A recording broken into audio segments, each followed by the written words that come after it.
Mobile phones, email and always-on connectivity have become a digital leash for Australian workers. I suppose it's a form of anxiety. You feel the phone ring and I don't think it's one of my friends or family, I think it's work. Airport shift worker Lockie says he's tied to his phone long after his shift ends. But from today, he and millions of other workers will get the right to disconnect. Oh, it'll be a weight off my shoulders for sure. What that basically means is your employer can't harass you after work, so emails, calls, things like that. Almost 25 countries have put the right to disconnect into law. Australians work long hours compared to similar nations.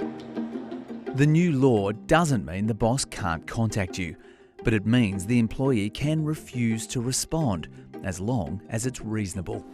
Now, what's reasonable or unreasonable is going to depend on the individual circumstances, and that uncertainty is part of the difficulty that industry is really grappling with at the moment. Despite making money from selling connectivity, Telstra has long put boundaries around the working lives of its more than 30,000 employees. We all, I think, have felt that blurring between work and personal life.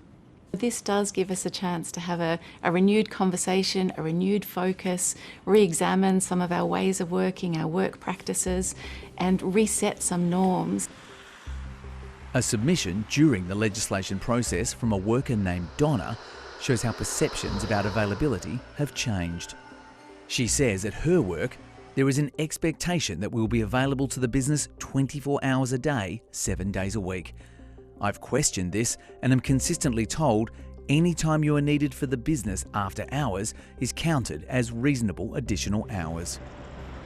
Academic Gabrielle Golding calls it availability creep and says the COVID pandemic trained us to be constantly available.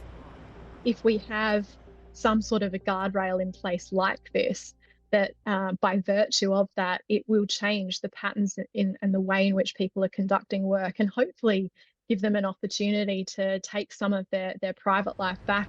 It could be that, like doctors on call or shift workers with penalties, the new right means compensation for being available. The Fair Work Commission hasn't yet issued guidelines, so expect some test cases about what the word reasonable means. The new entitlement is cast in very broad terms. We're going to have to see how it operates in practice over time.